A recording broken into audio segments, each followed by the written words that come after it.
Welcome.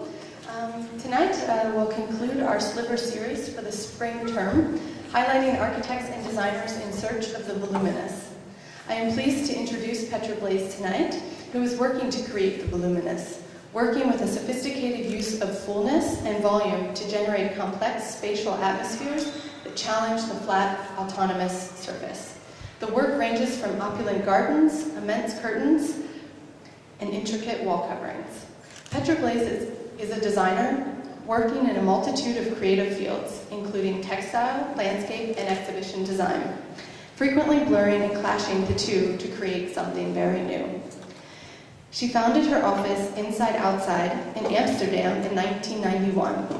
Since her initial collaborations with Rem Koolhaas for his exhibition designs in the late 80s, the work has developed a distinct vision of its own. She continues to make striking collaborations with architects and engineers, contributing to solving complex problems. While Petra has been working prolifically for the past decade, the combined landscape and interior design for the McCormick Center in Chicago, the Seattle Library, and the Dutch Embassy in Berlin have recently brought the work to attention of a much broader audience. Petra is involved with a project from its inception.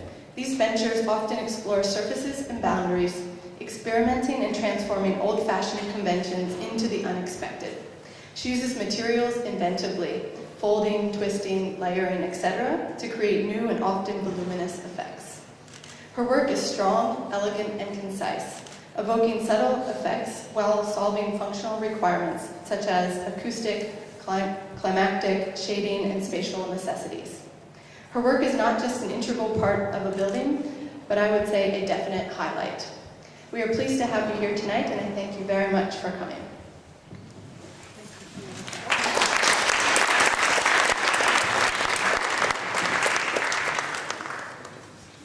After such an introduction, I can't say anything anymore. Well, it's great to see you here, all of you, and I would like to give a lecture by reading a text and showing you images that are not necessarily connected to the text. If you think I'm going too quickly, or if you start to get bored, please don't hesitate to interrupt, because you never know. You might be with your mind in another rhythm than me, which is very probable. Anyway, it was good to walk around Vienna today a bit, for a few hours. It's a really beautiful city. Beautiful and ugly at the same time, as all cities. Can you understand me here? Yes, huh? Ladies and gentlemen, over the past 10 years, Inside Outside has developed from a one-woman unit into a small professional studio. I invite professionals of diverse disciplines into my team, which now consists of about 8 to 12 people. An interior designer alias cultural anthropologist, an interior architect and potter, a product and stage set designer and father of two landscape architects that run families or teach yoga, an architect and cut teacher that specializes in South American drumming, a motorcycling textile designer and Tai Chi practitioner, a ballet costume designer alias gardener, a philosophy graduate seamstress who practices opera singing while sewing. Yeah. A theater historian that takes care of our public relations and my agenda, and an office manager that supports us in physical matters, yet questions our play and work methods at least weekly. As far as religious and cultural backgrounds is concerned, our team includes Christian, atheist, Jewish, Muslim, and Buddhist beliefs, while uniting North and Southern Europe, North and South America, the Far and the Middle East. Thus, the Inside-Outside team seems symbol for what our work is about, a perpetual search for new answers and solutions to often complex, demanding issues in the fields of interior and landscape architecture, practiced in many countries in service of many different clients and cultures.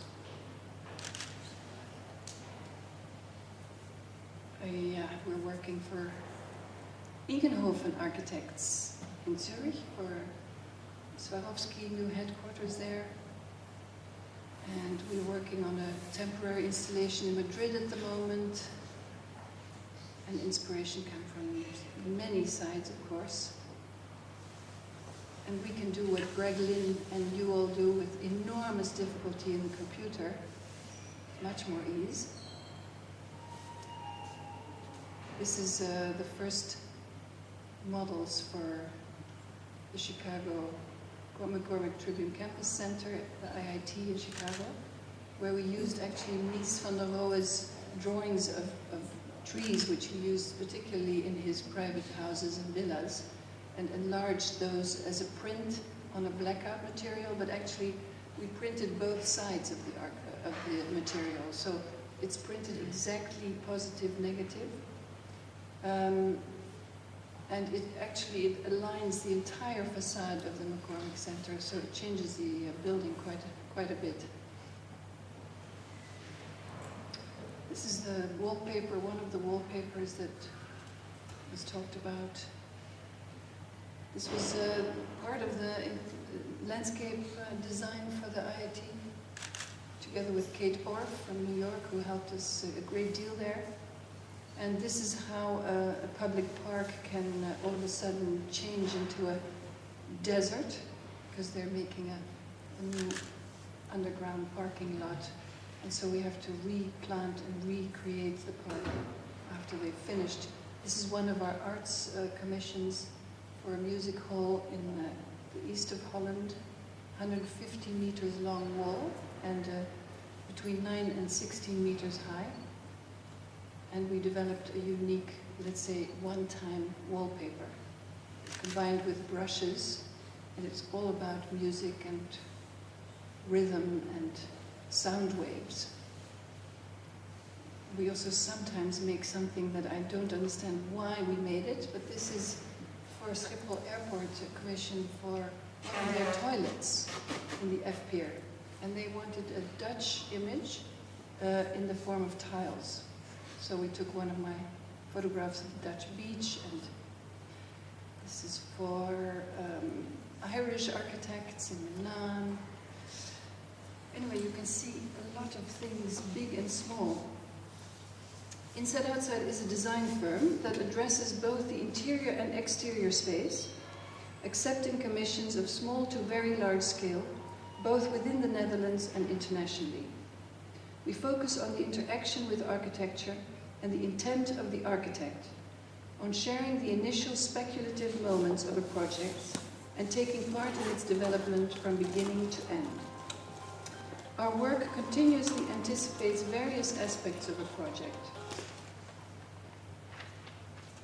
from meaning to use, cultural or social expectation, and the economic and political context in which a project evolves.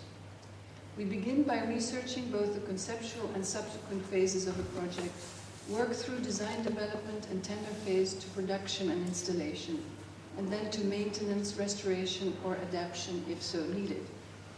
Therefore, our work runs parallel with the architectural process and takes between 6 months and 6 years to complete. Our work is about exploring the connection between interior and exterior space and the experience of space itself. We introduce movement through texture, light, sound, climate, color, and the orchestration of trajectories. We manipulate floors, walls, ceilings, facades, and furniture in new ways, and we create new surroundings with inserted objects, layers, or planting that trigger movement or move through space and time themselves. Both inside and out, we like to manipulate the experience of boundary or continuous space and to create environments that are flexible, adaptable, and at times temporary. And this provisional quality is what the public responds to and what we try to defend. Therefore, the end result tends to be soft or suggests softness, an implementation of objects or finishes that transmit or filter light, create shade or introduce darkness, that influence the acoustics and the viewer's perception of a space and its boundaries, responding to every change of context, private or public, and taking environmental issues into consideration wherever possible. In the end, our projects link, widen, limit, open up, divide or multiply space, enriching it with a multitude of physical effects. Why gardens and curtains? Well, because they have a common ground. Both are defined by the elements, climate, time, growth, and finiteness, and depend on human interference. Neither can be completely controlled, and that is precisely what we like. How this very unpredictability impacts the stable and often monotonous structures of our urban environment, how it counteracts the speed and money-driven development strategies of today. This is for the Kunstpalast in Düsseldorf, where they had, you could see here, the Diana und Aktion, der verbotene Blick auf die Nacktheit. And they asked us to make a curtain to actually animate that space and to give it a kind of flow, so directing the movement of the public, but also symbolizing what this exhibition was about. So we created two 57-meter long curtains built up of a cloth, 2 layers of cloth that suggests something like forest and twigs and of course some translucency and some mystery, black and white.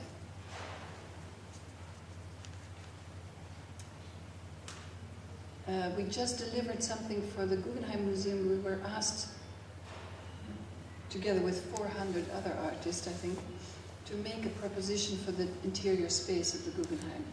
And instead of adding something, we wanted to deduct.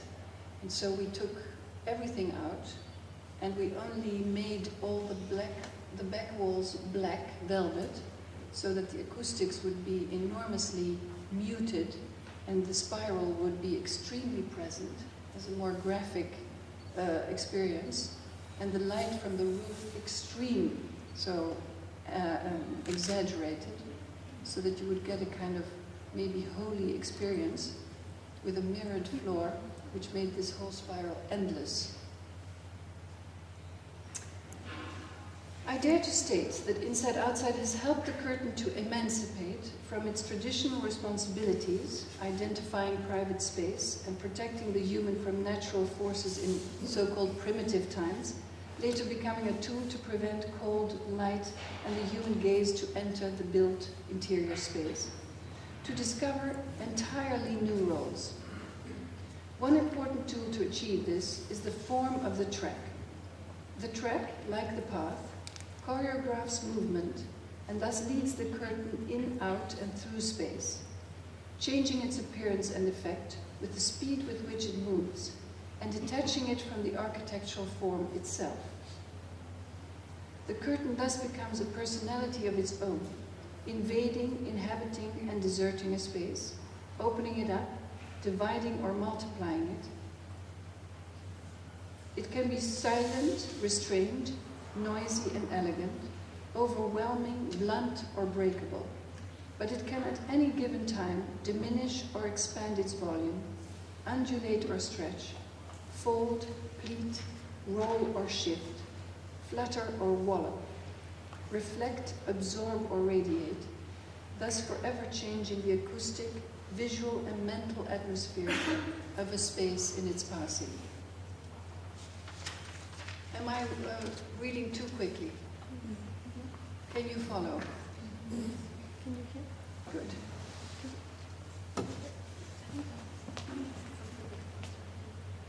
Yeah? Is it too soft?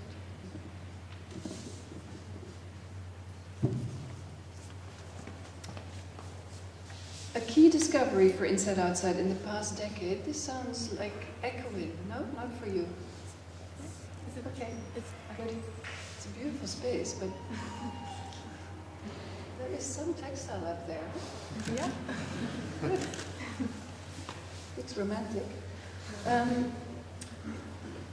So our discovery has been the treatment of the curtain not in space only or necessarily, but the curtain material as space. So where at first we saw the curtain as a flexible and soft plane imbued with certain properties, acoustic, psychological, aesthetic, etc., we became more and more interested, almost as if looking through a microscope, in the tectonic qualities and the volume of the curtain, of the cloth itself. We have also come to realize that some of the spatial qualities that were introduced in architecture in the 80s and 90s, like fluidity, mutability, and changeability, have not only been part of the history of textiles for centuries, but that the qualities that architects, that was what I was just saying about Greg Lynn, for instance, thanks to the use of increasingly sophisticated software and programming, are realized with incredible effort, that you are all realizing with incredible effort, can be realized without the aid of a computer and with a fraction of the time and effort with textiles. Here you see curtains for the Mercedes-Benz Museum in Stuttgart with UN Studios, Ben van Berkel. And we didn't only make curtains, but also a brush wall, a wall that had an acoustic, had to have an acoustic effect on a rounded coffee shop designed by Concrete. I don't know if you know them, designers from Holland. And so we created brush panels, and the panels are making one entire wall, and the brushes are inserted in a mirroring base, therefore creating the illusion of endless space, and of course a liveliness, because all the movements are reflected back. But the hairs are, yes, kind of scattering the sound, so the sound is becoming much better. And we're now working for architects in America. And here, when I think about emancipation, this for me is a new kind of emancipation in the fact that, or in the sense that we try to make a curtain that doesn't do anymore what it wants to do, a bit like what a famous architect said one time, that what does the brick want to be? Or what does the brick want to do? I never remember what he said, but anyway, of course a cloth wants to fall and wants to pleat or wants to wallop and all these things, but now we're trying to develop curtains that have a contradictory character in one curtain, and therefore, you know, creating some kind of tension in its movement itself. We also won a prize for Military Academy, which with a Dutch architect who created a whole new campus for military education. And also this roof with squeezed in between the roof and a podium, 3 glass villas. It's very much inspired by Sana architects, I'm afraid. And we won the prize for making interior curtains there, so within these glass volumes, but actually we are suggesting to not do it inside, but outside, so that you create extra space for the interiors of the officers. These villas are for the officers teaching there. And we were referring to the bunkers and saying, you know, we could create some privacy for you because your students are looking right inside your private house. So we could use history and maybe also the 30s, where boats, military ships were painted in this way. Incredibly beautiful to distract the attackers. Completely didn't know where to shoot. So let's see what we're going to come up with in the end. Given programs and the expected deliverables for our interventions are as complex by now as they are for build volumes.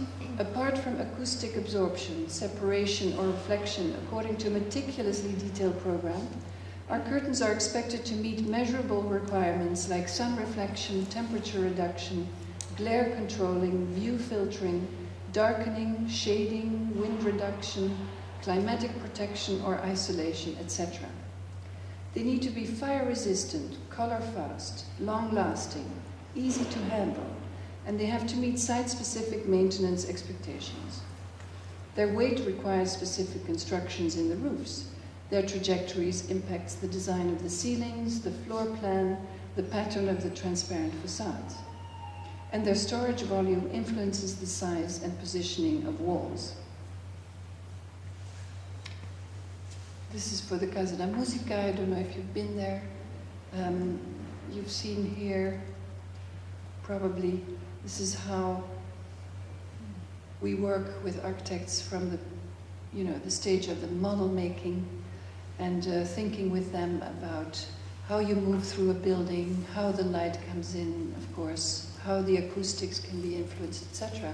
But really from an early stage. So Casa da Musica took 5 years to complete. And what is interesting, of course, is that some architects really count on inside-outside to be part of their team, because how can you ever make concert halls with such huge windows if not for us being part of that? Look, like 22 by 17 meters, you know. And but of course it's a collaboration, like in all the projects, an intense collaboration of a great team. So acoustics are of course not only organized by the curtain, it's organized by the finishing of the walls, the material of the chairs. The chairs here were designed by Maarten van Severen, a Belgian designer, really great designer, who died unfortunately a couple of years ago. He designed the chairs. The walls were made of wooden panels and were also, perforated in strategic places. The public itself has an acoustic absorbent quality, so you need to collaborate and develop all these things through years, actually, while these designs develop, to know exactly what you can do. And one of the curtains we had to make was not an acoustic absorbent or darkening curtain, but a view filtering curtain. And this curtain specifically had to have no acoustic quality at all. So it was an enormous trial and error and testing by the acoustic engineers that it would be open for the sound waves, but closed enough to filter the view.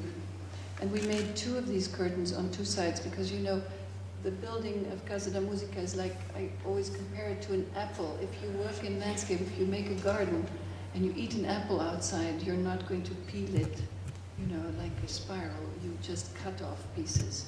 And so it's like an apple from which parts are cut off. And then you take out the interior of the apple, and then you get a tunnel through it.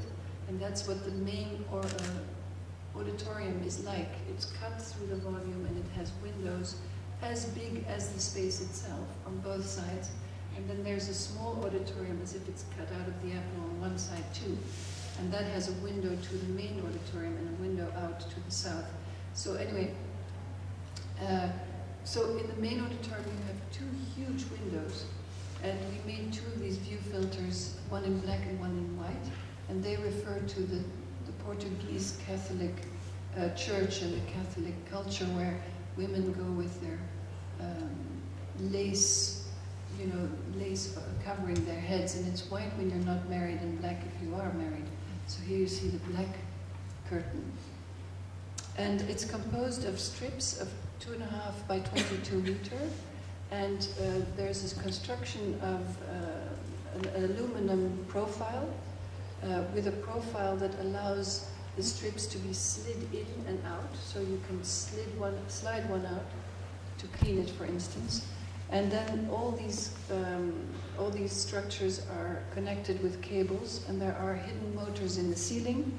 And without making a sound, something opens in the ceiling, and this whole thing folds up and disappears, and the ceiling closes again. So you can imagine that the collaboration with the architects and, of course, the theater technicians is enormous sensitive.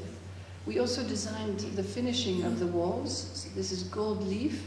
It's an exaggeration or an enlargement of the wood grain, but it gives this idea also a bit, has to do with catching the sun, of course, and creating this festive, but also a bit of a religious thing. I don't know why, but I liked it there somehow.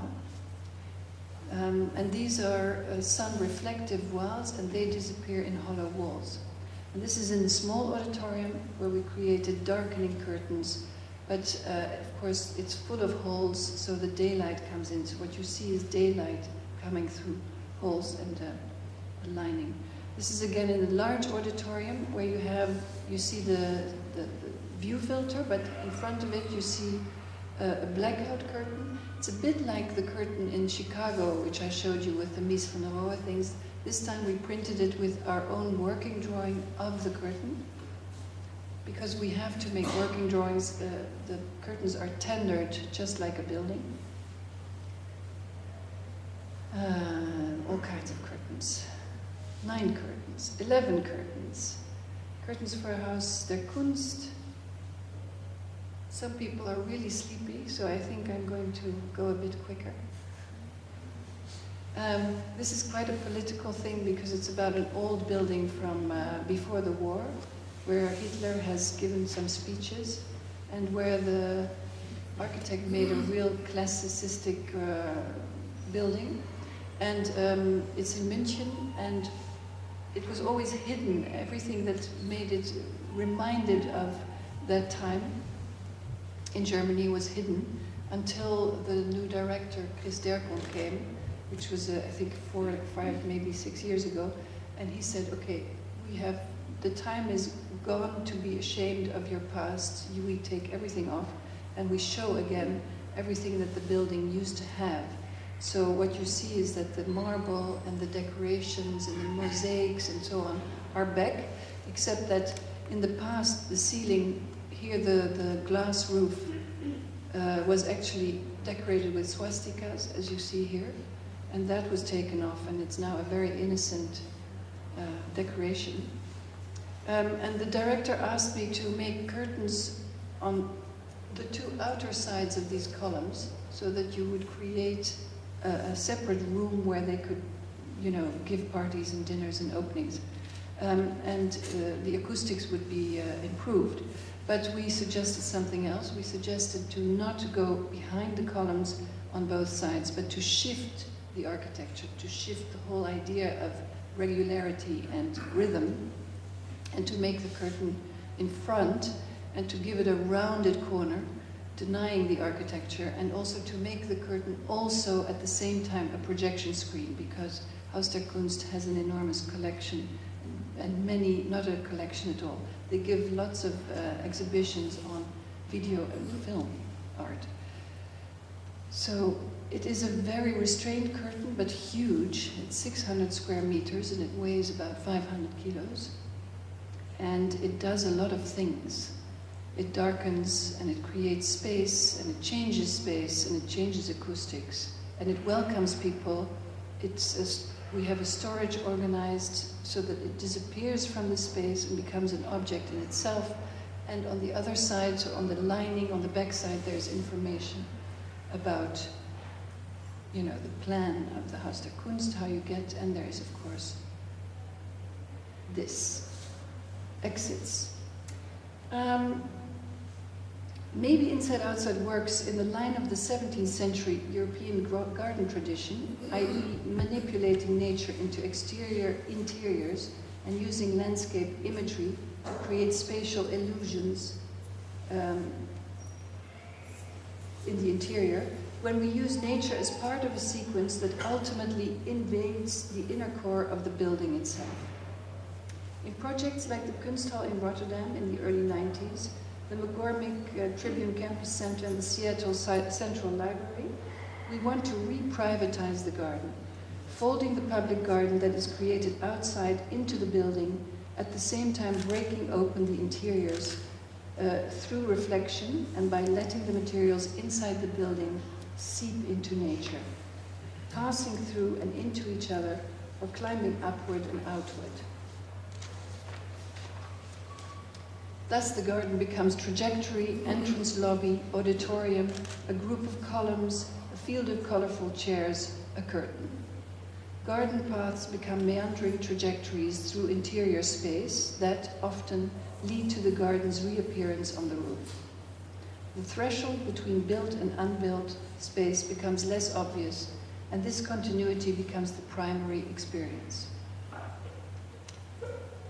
Outside, meanwhile, the garden has undergone a radical change of context, from luxurious rural country houses and palaces to inner city situations.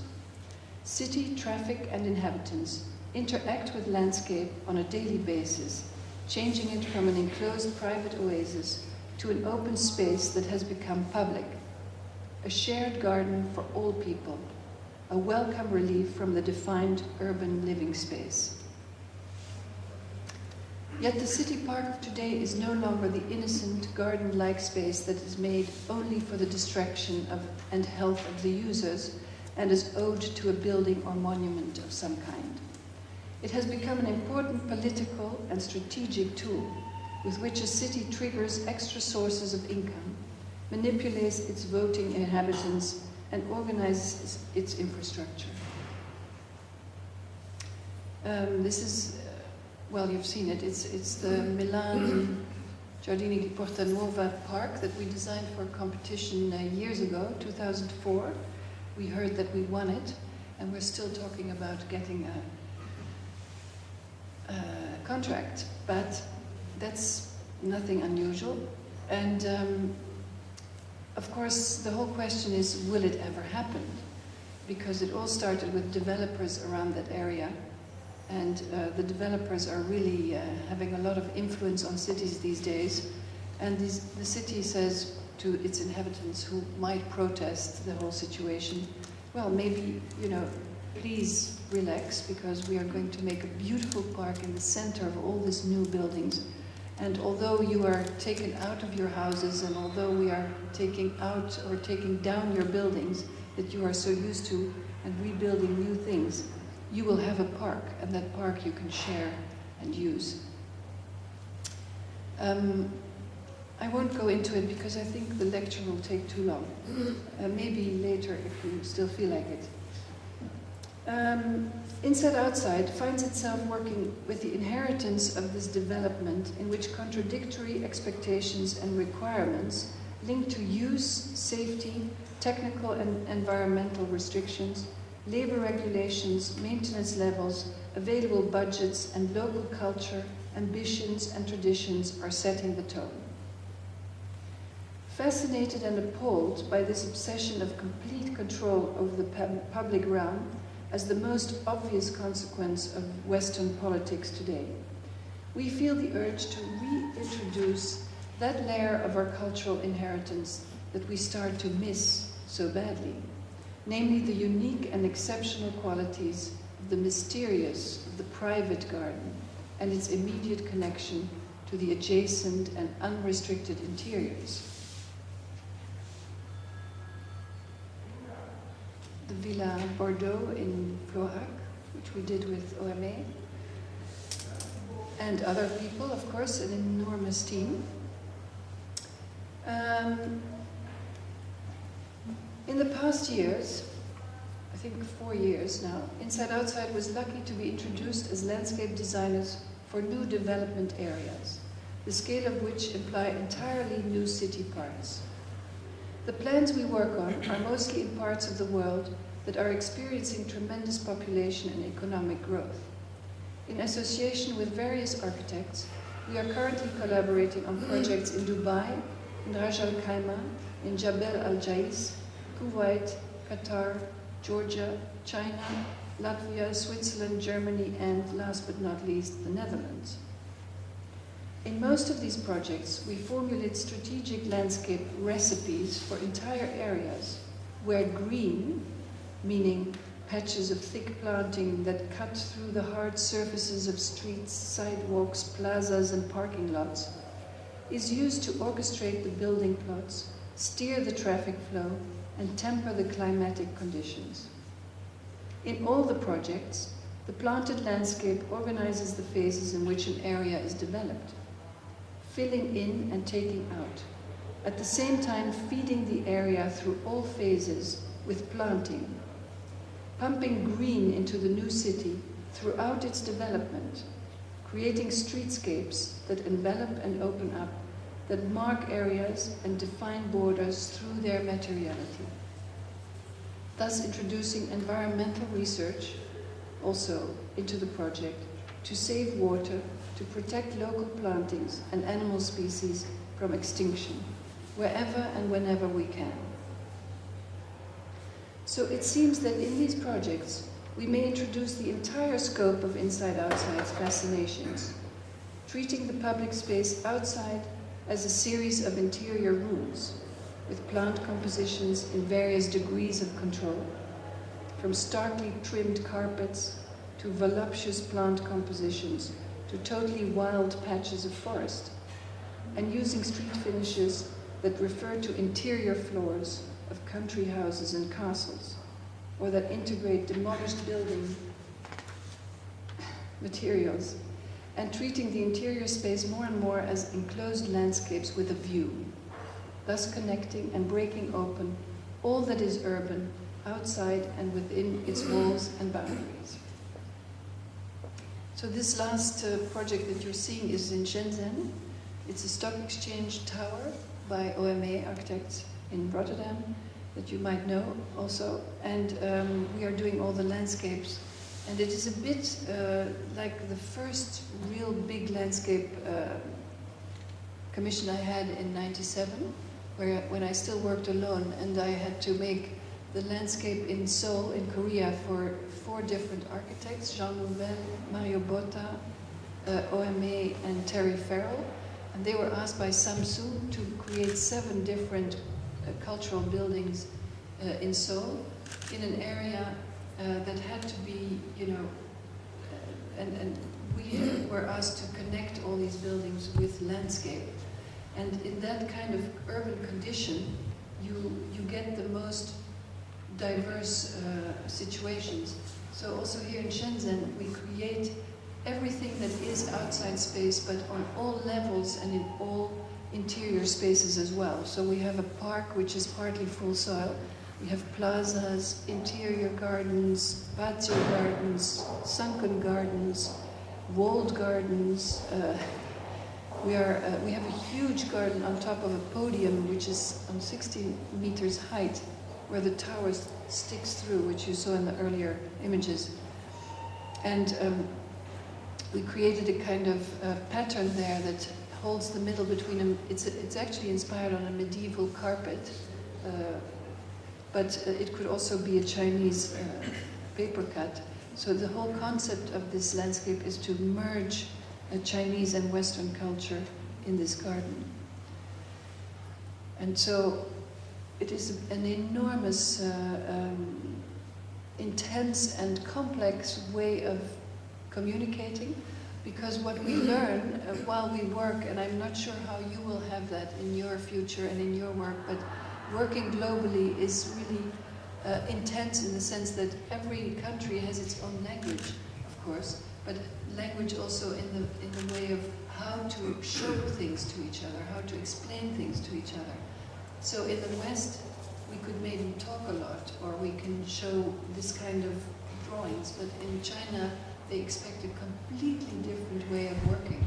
They want different kinds of drawings, different kinds of language, different kinds of sizes of drawings, different kinds of models. They want everything literal. They want everything in renderings, even if it's a sketch design. So it's always an enormous learning, where if you work in Japan, you can make a watercolor sketch and it's okay, they understand it. So each culture has a complete different way of working with space and art, or whatever you want to call it. And this is why what we do is a perpetual learning. It's all, I would never have done this kind of rendering 5 years ago. I come from art school, I make things with my hands. I just hate this stuff. But yet, I must admit, it works, because I didn't know that it was going to look like that when I drew it. I thought, shit, I have to work on this, it's not good yet. It's ugly, you have to work on it. So I'm confronted with my own restrictions. Here you also see, it looks beautiful in a drawing and you have a planting plan and everything, but if you make this, you immediately see what's wrong with it.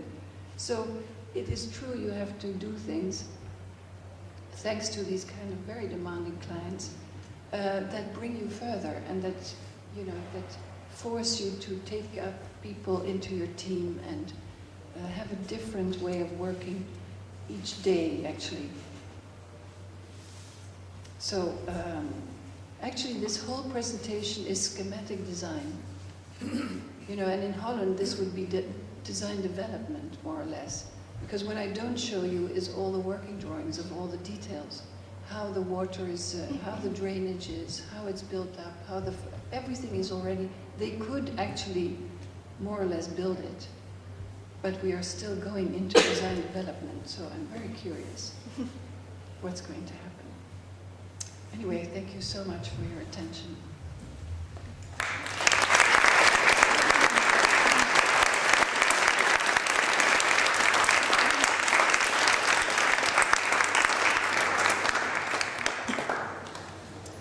Does anybody have questions or remarks?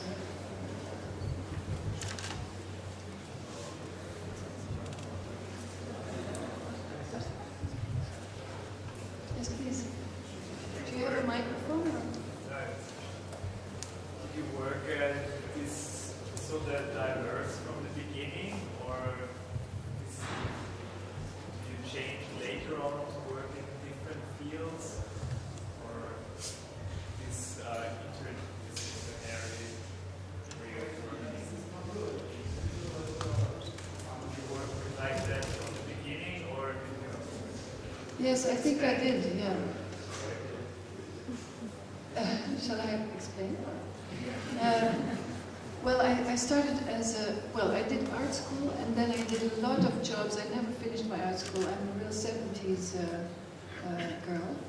And so it was all about music and reggae and whatever. So I had to do other things and did a lot of work to just find out. I was, of course, 17 when I finished school, and I was 20 when I stopped art school. So I did a lot of jobs, and then but also, you know, in illustration and film and fashion, etc. And then I found a job at the Stedelijk Museum, Museum of Modern Art in Amsterdam, as an assistant curator to 5 different curators for all the applied arts. And I think I worked there 8 years. That was an enormous schooling, because, I mean, 70s art school was all about studying your own soul, which is completely useless, of course. And then we made all these installations. It was very much about pop art installation, whatever, all these things, punk, of course. And in the Stedelijk Museum, I really learned to see what an influence an environment on objects has, you know? So if you put this glass on a pedestal and you put a light on it, it becomes like a Hitchcock movie. But like this, it's just nothing. So the whole way of presenting things is really an interesting thing. And you use color and light and sound and materials to enhance or to accentuate an object or something that you show. So after I left the Stedelijk, I was a freelance exhibition designer for a while. And IoA immediately asked me in, because I knew Rem Koolhaas from the Stedelijk. We made a show on their work in the 1980s. So I started to do all their shows from 87 to 91 or 2, I think, everywhere. And they were more like installations. It was not about showing their end work. It was really, you know, going into their office and taking every little sketch and putting it somewhere and trying to create environments, or looking at their work and recreating some of their work in these exhibitions to show the public what the whole mentality behind the work was. Not just, oh, this is building X and this is building Y, but the whole process, which was then quite new, was shown, but also the whole inspiration sources. We made huge collages of what was inspired, what inspired Rem Koolhaas and Ilya Zengelis, and what inspired them, what did they read, what did they dream of? Food, sex, fashion, art, you know. And so, yes, multidisciplinary. And yes, asking people into, you know, artists to create models as if they were sculptures and so on. Yeah, what's nice about it. Question. Do you see your work as sometimes as a corrective measure to the existing architecture that you engage with?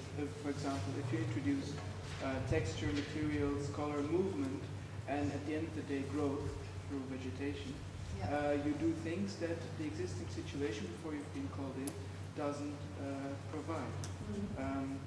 Even if you are called in an early design stage. Yeah. Yeah. No? Well, I'm not there to correct anything, of course. But that's what your work often does, doesn't it? Well, I'm asked to add something or to take out something. But that's not necessarily something that is missing. It's more that an architect that knows our work and can handle influence of others, which that's why we work so often with OMA. It's one of the things that they have done since the beginning. They have always had an enormous ego, of course, like all architects and all artists and all creators. But they have always thought of, we can be richer if we ask other disciplines into our team, and whether they're philosophers or sociologists or musicians or whatever, it can have an influence. So in that sense, inside outside has an influence. And of course it grows into something, but we also work with Michael Monson or with different people, or Tim Ronalds in London. We work on restoration projects. And there we had to merge in. So it was not necessarily that we add something, we had to really merge with the whole mentality. But yet you have to find a way that it's new anyway. So it's not always something lacking that we then put in. I wouldn't say that.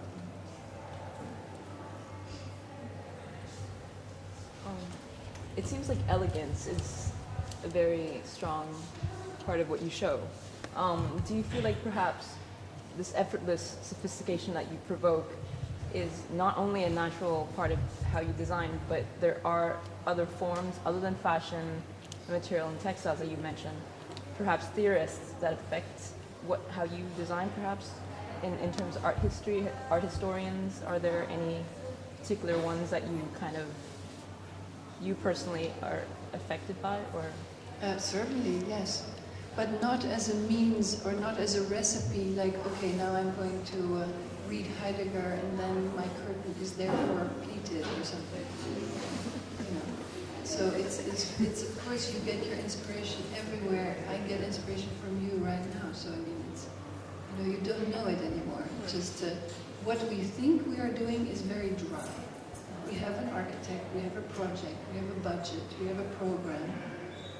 And we're analyzing the situation and we're reacting to it. That's what we think we do. And it has a certain it fulfills a necessity. Yeah. It's also a technical thing. It solves a problem. And then, well, if it's elegant, great.